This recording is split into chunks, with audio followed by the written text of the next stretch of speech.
नमस्कार, प्रणाम, जय श्री राम। जय श्री राम। दोस्तों आजकल एक नाम है प्राज्वल रेवाना, जो कि हर हिंदुस्तानी के जबान पर है।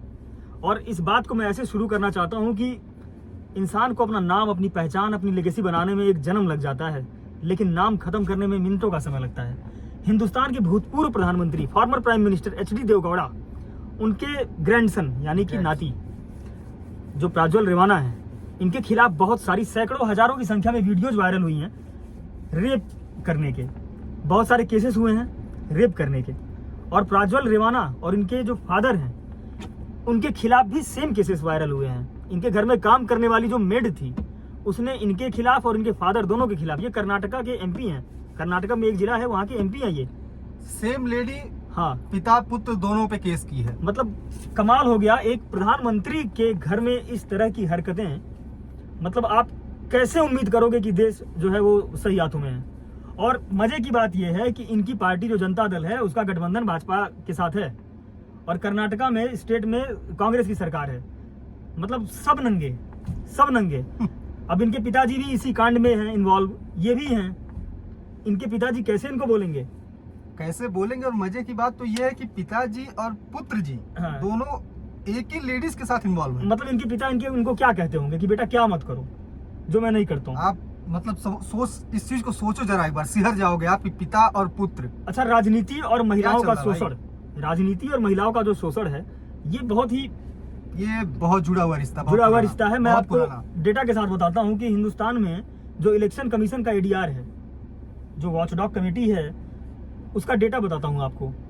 136 ऐसे जो करंट टोटल एमपी और एमएलए हैं, मतलब कि सांसद और विधायक मिला करके, जिनके खिलाफ कहीं ना कहीं रेप के, वुमेन हैरेसमेंट के केसेस चल रहे हैं। बिल्कुल। इसमें से 44 यानी कि 44 ऐसे हैं जो बीजेपी के हैं, 25 ऐसे हैं जो कांग्रेस के हैं, और 13 यानी 13 ऐसे हैं जो आम आदमी पार्टी के हैं।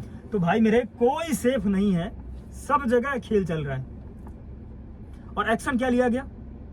ये चुनाव लड़ रहे हैं, ये देश चलाएंगे भाई। अगर ये मामला, आई थिंक ये साल, पिछले साल भी इनका खुला था मामला। पिछले साल जून में पहली बार इनका, रेवाना जी का आया था, बाहर आया था मीडिया में, जब किसी ने इनके खिलाफ केस किया था। और वहां के एक लोकल नेता ने बोला था कि इनको इलेक्शन में इन्वॉल्व नहीं होने देना चाहिए, जिससे भाजपा को और इनकी जनता दल की पार्टी को बहुत घाटा हो रहा है। लेकिन उस समय सरकार ने कोई एक्शन क्यों नहीं लिया? और रही बात सरकार की, केंद्र में, चलो ठीक है भाई, अपोजिशन ने भी कोई एक्शन। एक जेन्युइन सवाल उठता है मेरा कि क्या ये लोग इलेक्शन का वेट कर रहे थे वीडियो वायरल करने के लिए? क्या सत्य है ये? बिल्कुल, कुछ लगता तो ऐसा ही है। क्या भाजपा को बदनाम करने के लिए या फिर भाजपा को हानि पहुंचाने के लिए कांग्रेस ने बहुत गंदी चाल चली? और सबसे बड़ी बात यह है कि जो इनका वीडियो वायरल हुआ, उसको वायरल करने का तरीका तो और अजूबा है। बहुत कैजुअल है भाई, बहुत कैजुअल। क्योंकि हजारों की संख्या में पेन ड्राइव को कहीं बस स्टैंड पे फेंका गया, कहीं टैक्सी स्टैंड पे फेंका जा रहा है, कहीं मॉल से फेंका जा रहा है, घरों के सामने पार्क तक में फेंका जा रहा है। तो ये मतलब अच्छा, आप तरीका देखिए, आप क्रोनोलॉजी समझिए। आप पहले होता है घटना, फिर इलेक्शन आता है, इलेक्शन आने से जस्ट पहले इन लोगों ने वीडियो को वायरल किया। मतलब थोड़ा सा आप घटनाक्रम समझिए, आप क्रोनोलॉजी समझिए आप कि क्या चल क्या रहा है। ये क्या ये पॉलिटिकल बेनिफिट के लिए ये कोई खेल है, या फिर सच में ऐसा कुछ हो रहा है? क्योंकि आजकल यार क्या है ना, एआई आ जाने से, आर्टिफिशियल इंटेलिजेंस आ जाने से फेक वीडियो बहुत बन रहे हैं, बहुत ज्यादा। अभी कुछ दिन पहले शाह जी के वीडियो वायरल किए गए थे। बहुत सारे, सिर्फ शाह जी के नहीं, बहुत सारे लोगों के फेक वीडियो हाल ही में लोगों को पता है, तो मतलब उस चीज को रियलाइज कराते हैं कि हाल ही में शाह जी के वीडियो भी ऐसे ही वायरल किए गए थे। हाँ, तो बता नहीं सकते, लेकिन है तो जरूर कुछ तो बात है जरूर, क्योंकि बात निकली नहीं तो आएगी नहीं ऐसे। तो ये घटना जो है ये शर्मसार करने वाली है। मैं नाम ले सकता हूँ अच्छे पॉलिटिशियंस के, जो लोग इन्वॉल्व हैं, जैसे कि एमजे अकबर, पहले जर्नलिस्ट थे, फिर कांग्रेस में थे, फिर बीजेपी में आए, उनके ऊपर ऐसे रेप का आरोप लगा है। उसके बाद से ये कुश्ती फेडरेशन के जो हेड हैं ब्रिशरण सिंह, इनके ऊपर आरोप लगा है। उसके बाद से आपके कुलदीप सेंगर, इनके ऊपर लगा है। हाँ, फिर ये बसपा के थे एक कोई विक्रम करके, उनके ऊपर लगा था। मैं बताऊं तो ये चीज कोई नई बात नहीं है भाई। ये चीजें चल रही है ना, महिलाओं का हरासमेंट, ये आज के बहुत साल पीछे आप जाए, मतलब बहुत साल, कुछ साल पीछे भी आप जाएंगे ना, तो ये सेम चीज सपा और बसपा में ऑलरेडी हो चुका था। हाँ, बहुत बार, अनगिनत बार हो चुका है। यहाँ खुले मंच पे ये चीजें हुई थी। देखिए, यहाँ पे पार्टी, समझने वाली बात ये है कि यहाँ पे पार्टी विशेष का कोई मतलब नहीं है, यहाँ इंसान के कैरेक्टर का मतलब है। कोई किसी के साथ गलत तब करता है कि वो पार्टी की वजह से नहीं करता, वो अपने कैरेक्टर की वजह से करता है। पहले इंसान का कैरेक्टर डेवलप होता है, उसके बाद पार्टी आती है बाद में। पार्टी तो आदमी बाद में ज्वाइन करता है।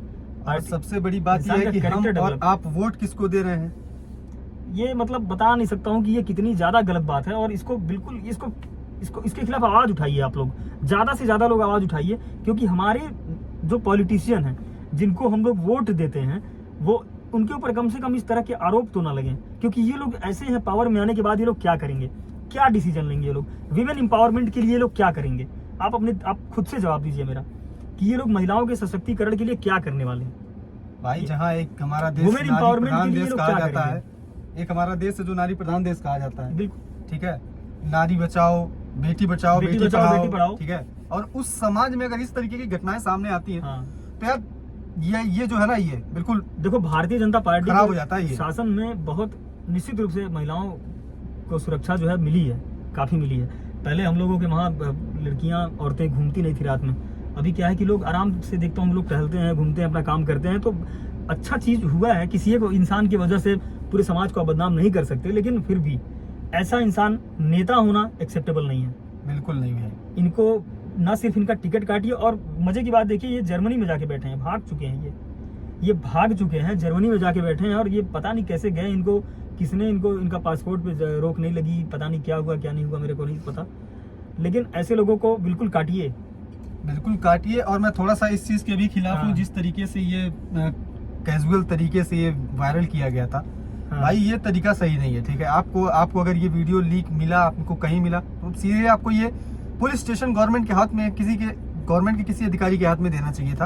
आप ये जिस चीजों को बांट रहे हैं, समाज में बच्चे भी हैं, औरतें भी हैं। देखो, राजनीति का खेल बहुत गंदा होता है। तो आप समाज में फेंक रहे हैं, तो क्या पता वो किसी बच्चे के हाथ में लगे या किसी भी छोटी बच्ची के हाथ में लगे। हम लोगों की गलती क्या पता है, हम लोग ये मान लेते हैं कि ये हमारे नेता हैं और ये अच्छा ही करेंगे हमारे लिए, जबकि ऐसा है नहीं। नेता जो है ना, गरीबों का नेता गरीबों का प्रतिनिधित्व करने के लिए बनता जरूर है, लेकिन फिर वही नेता फॉर्च्यूनर में घूमता है और बाकी गरीब जो गरीब रह जाते हैं। तो नेता वेता किसी का अच्छा नहीं करते। राजनीति बहुत गंदा खेल है, और आपके सामने देख लीजिए, सैकड़ों की संख्या में मैंने आपको डेटा के साथ बताया कि कितने लोग कहाँ इन्वॉल्व हैं। तो इस चीज़ को थोड़ा सा ध्यान रखिए। आपका वोट बहुत महत्वपूर्ण है। वोट कभी भी गलत इंसान को, गलत पार्टी को मत दीजिए। सिर्फ जाति की वजह से किसी को वोट बिल्कुल मत दीजिए, धर्म की वजह से किसी को वोट मत दीजिए। वोट सिर्फ एक चीज की वजह से जाना चाहिए, और वो है विकास। बिल्कुल भाई, आपका एक वोट आपका जो है ना, बहुत कीमती है। इसी तरीके से हम लोग नए डेटा के साथ और आते रहेंगे और खुलासे करते रहेंगे, और उम्मीद करते हैं कि आप लोग हमारी वीडियो को शेयर करिएगा और चैनल को सब्सक्राइब करिए। तब तक के लिए जय श्री राम। जय श्री राम।